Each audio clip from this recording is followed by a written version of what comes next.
अंग्रेजी बोलने से कोई ब्रिटिश का नागरिक नहीं होता। जिस भाषा को लेकर बात उठ रही है सभामुख महोदय, बहुत महत्वपूर्ण बात है।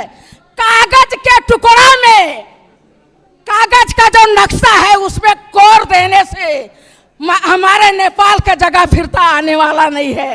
आप कोर लीजिए नैनीताल, आप कोर लीजिए हरिद्वार, आप कोर लीजिए खटमाय और पिथौरागढ़, जहां भी कोर लीजिए, उससे हमें नहीं मिलने वाला है। और भारत के लोग भी अपने नक्शा में काठमांडू और पोखरा अपने नक्शा में कोर लें, उससे भारत को भी नहीं मिलने वाला है। यदि जाने अनजाने में पहाड़ी शासकों ने जगह को बेचा है तो उसको वार्ता के टेबल के माध्यम से हमें वापस लाना चाहिए सभामुख महोदय।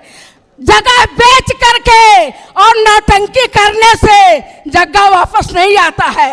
इसके लिए कूटनीतिक वार्ता के टेबल पे बैठिए और जगह को वापस लाइए। और यदि ऐसा नहीं कर सकते हैं इस देश के शासक लोग, तो कुर्सी से राजीनामा दे, कुर्सी छोड़ दे, मदेशिया उस कुर्सी पे बैठ करके और देश को वापस लाएगा। यदि वाकई हमारे देश के भूभाग आक्रमण हुआ है तो इस संसद में बिना किसी बड़ी शक्ति के आरोप के बिना उनको कैसे हिम्मत हुई? कहीं हमारे उत्तरी छिमेकी चीन के इशारे पे तो उन्होंने एक भारतीय चेली पे आरोप नहीं लगाया है। भारतीय चेली ऐसे नहीं आई है सभामुख महोदय, नेपाल के कानून के अनुसार आई है। और मैं एक बार और कहती हूँ, मैं नेकपा पार्टी के संसदीय दल के नेता और नेकपा पार्टी के अध्यक्ष और नेतागण से कहती हूँ, मैं महत्वपूर्ण बात कहने जा रही हूँ सभामुख महोदय। इतिहास की जानकारी नहीं है तो इतिहास की जानकारी हमसे लें। अपने नेताओं और कार्यकर्ताओं को ठीक से प्रशिक्षित करें। हिंदी का नेपाल में क्या स्थान है और हिंदी का यहाँ पे क्या संबंध है वो उनको बताएं, ताकि उनका रगत नहीं उबले। सम्माननीय सभामुख महोदय, ज्येष्ठ 19 के दिन मैं संसद में अनुपस्थित थी। मेरी अनुपस्थिति में वहाँ पे हमारे इस संसद के एक माननीय जी ने जो मंतव्य दिया उसको घृणा का मंतव्य कहा जाता है, अंग्रेजी में उसको हेट स्पीच कहा जाता है सभामुख महोदय, क्योंकि उन्होंने रगत उमलने की बात कही। उन्होंने अपने मेरे पद का मर्यादा नहीं होता तो मैं भौतिक रूप से भी आक्रमण कर सकती थी, ये बात कही। और भारतीय चेली नेपाल के संसद में आके दादागिरी करती है, ऐसी बात कही। सभामुख महोदय, मैं वैसी भाषा प्रयोग नहीं करूंगी, मैं प्रेम से अपनी बात कहूंगी सभामुख महोदय। और मैं बहुत प्रेम और सद्भाव और आग्रह के साथ ये कहना चाहती हूँ कि इस मंतव्य को रिकॉर्ड किया जाए और नेपाल के कानून के अनुसार यह हेट स्पीच कानूनी कार्रवाई के लिए पर्याप्त होता है। और मैं सरकार का ध्यान आकर्षण कराती हूँ, गृह मंत्रालय का ध्यान आकर्षण कराती हूँ कि इसको रिकॉर्ड में लेके और कानूनी प्रक्रिया को आगे बढ़ाया जाए। मैं दूसरी बात कहती हूँ सभामुख महोदय कि पूरे संसद पे की मर्यादा पे और उसके सार्वभौम सत्ता पे आक्रमण हुआ है, इसलिए ऐसे हेट स्पीच को संसद के रिकॉर्ड से हटाया जाए। जब तक ये संसद का रिकॉर्ड पे बना रहेगा इस देश में विभाजन की दरार वहीं से शुरू होगी। क्योंकि यहाँ पर अगर ये संसद के सार्वभौम सत्ता पे संसद में ही जासूस कहने की बात की जाती है, संसद में दादागिरी चलाने की बात की जाती है सभामुख महोदय, ये सिर्फ किसी माननीय पे नहीं, ये पूरे संसद पे आक्रमण है। सभामुख महोदय, मैं क्षमा चाहती हूँ कि हमारे माननीय जी भी संसद का वक्तव्य पढ़ के अपना वक्तव्य देती हैं या मीडिया में जो प्रायोजित ढंग से वक्तव्य आता है उसको कहती हैं। मैंने कहा है भारत और चीन दोनों देश के साथ संवाद करके बात आगे बढ़ाई जाए। और थोड़ी देर के बाद मीडिया ने भारतलाई नसोधिकन नक्शा बनाउने ये कहा कि प्रायोजित किया। उन्होंने भी उसी मंतव्य को पढ़ा है, सुना है और उसके बाद अपनी धारणा व्यक्त करती हैं। कम से कम हम लोग सभासद लोग जब बोलते हैं तो वस्तुगत तथ्य और प्रमाण के आधार पे बोलें। जब बाहर के जनता की हल्ला होती है उसी के हल्ला में हम लोग जाएंगे तो हम लोग देश का नेतृत्व कैसे करेंगे। मैं जो दूसरी बात महत्वपूर्ण बात उठाना चाहती हूँ यहाँ पर, हमारे माननीय जी ने एक बात तो अच्छा ही कहा, भारतीय चेली को भारतीय दलाल बोलते बोलते चेली कहा, महिला है सहानुभूति होगी इसलिए इज्जत बढ़ाया है, लेकिन फिर भारतीय जासूस करके उन्होंने सब पे पानी फेर दिया। मुझको भी मालूम है सभामुख महोदय, उनके पति राप्ती जिला के दांग जिला के राप्ती गांव पालिका में जब वो चुनाव लड़ रहे थे तो उनके गांव पालिका के निर्वाचन में भारतीय रुपया बांटा गया। बाद में जब गांव वालों ने पकड़ा कि नहीं ये भारतीय रुपया तो उत्तर की छिमेकी चीन की तरफ से बांटा गया है, तो कहीं इस संसद में बिना किसी बड़ी शक्ति के आरोप के बिना उनको कैसे हिम्मत हुई, कहीं हमारे उत्तरी छिमेकी चीन के इशारे पे तो उन्होंने एक भारतीय चेली पे आरोप नहीं लगाया है।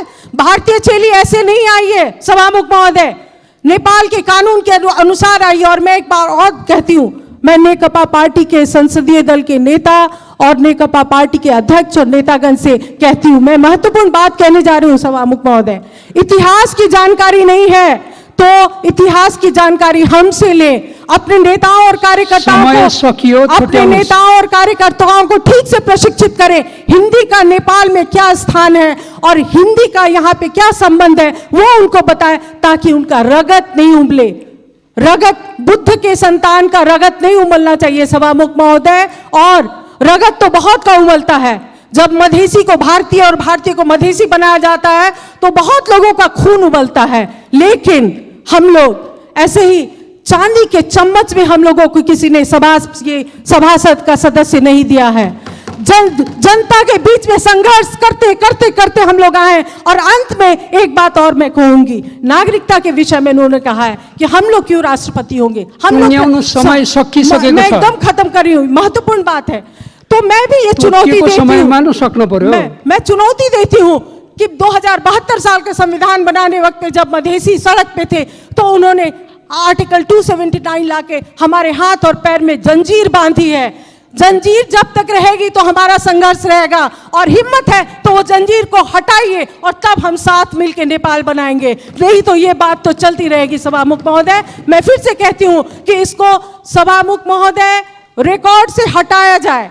मैं ये मांग करती हूँ जब तक इसके बारे में ये घृणा का स्पीच इसको रिकॉर्ड से नहीं हटाया जाएगा, मैं क्षमा चाहती हूँ। हम लोग संसद को ठीक से सुचारू रूप से आगे बढ़ने में देने में असमर्थ हैं सभामुख महोदय।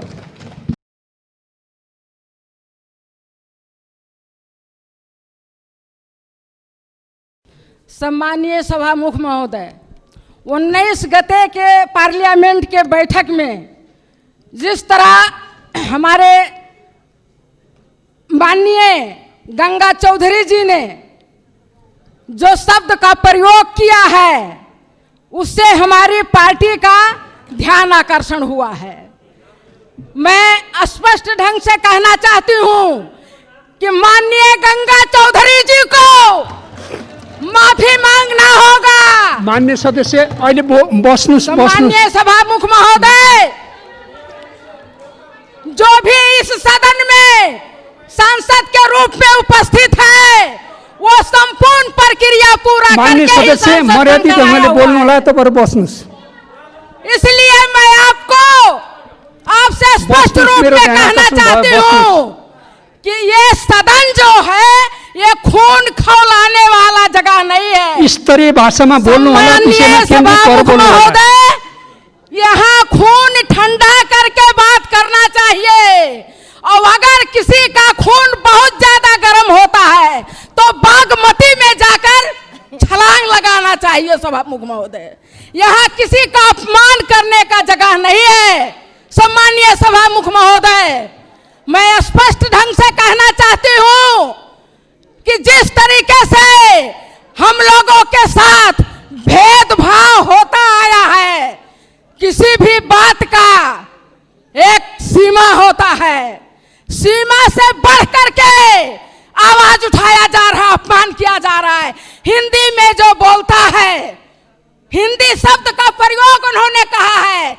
सम्मानीय सभामुख महोदय, आपके कार्य व्यवस्था के तहत शुरू में हम लोगों ने जब शपथ ग्रहण लिया था उस समय पूछा गया था कि आप किस भाषा में शपथ ग्रहण लेंगे। हम लोगों ने अपना अपना उद्देश्य के तहत, जिसमें हमको सरलता होती है, हिंदी में भी जिसको जो अपना सहज होता था उस अनुसार हम लोगों ने लिखित दिया था और हिंदी में हम लोग बोलने के लिए शपथ ग्रहण लिया और हिंदी में बोलने के लिए इस तरीके से हमारे ऊपर जो है छीटाकशी होता है, अपमान होता है।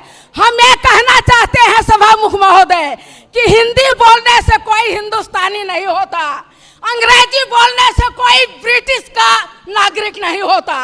जिस भाषा को जिसको सरलता होती है उसी भाषा का प्रयोग किया जाता है सभामुख महोदय। इसलिए मैं आप लोगों से कहना चाहती हूँ, इस सदन से कहना चाहती हूँ, अगर इस देश में कोई सच्चा राष्ट्रवादी है तो वो मदेशिया है, क्योंकि मदेश ही देश के चारों तरफ, तीन तरफ मदेशी का बसोबास है, जहां पे आज तक 1 इंच भी जगह मदेशियों के रखवाली के तहत किसी में हिम्मत नहीं हुआ समय सकियो टुंग्याउनु जो आकर के आक्रमण कर सके। लेकिन आज जो सीमा को लेकर बात उठ रही है सभामुख महोदय, बहुत महत्वपूर्ण बात है। कागज के टुकड़ा में, कागज का जो नक्शा है उसमें कोर देने से हमारे नेपाल का जगह फिरता आने वाला नहीं है। आप कोर लीजिए नैनीताल, आप कोर लीजिए हरिद्वार, आप कोर लीजिए खटमाय और पिथौरागढ़, जहां भी कोर लीजिए, उससे हमें नहीं मिलने वाला है। और भारत के लोग भी अपने नक्शा में काठमांडू और पोखरा अपने नक्शा में कोर लें, उससे भारत को भी नहीं मिलने वाला है। यदि जाने अनजाने में पहाड़ी शासकों ने जगह को बेचा है तो उसको वार्ता के टेबल के माध्यम से हमें वापस लाना चाहिए सभामुख महोदय। जगह बेच करके और नौटंकी करने से जगह वापस नहीं आता है। इसके लिए कूटनीतिक वार्ता के टेबल पे बैठिए और जगह को वापस लाइए। और यदि ऐसा नहीं कर सकते हैं इस देश के शासक लोग, तो कुर्सी से राजीनामा दे, कुर्सी छोड़ दे, मदेशिया उस कुर्सी पे बैठ करके और देश को वापस लाएगा। यदि वाकई हमारे देश के भूभाग आक्रमण हुआ है तो मैं इतना ही कह करके आप लोगों के समक्ष एक शब्द और कह देना चाहती हूँ। नागरिकता के विषय में भी हमारे माननीय जी ने आवाज उठाया कि एक सांसद के पास 2 नागरिकता है। मैं कहती हूँ वो नागरिक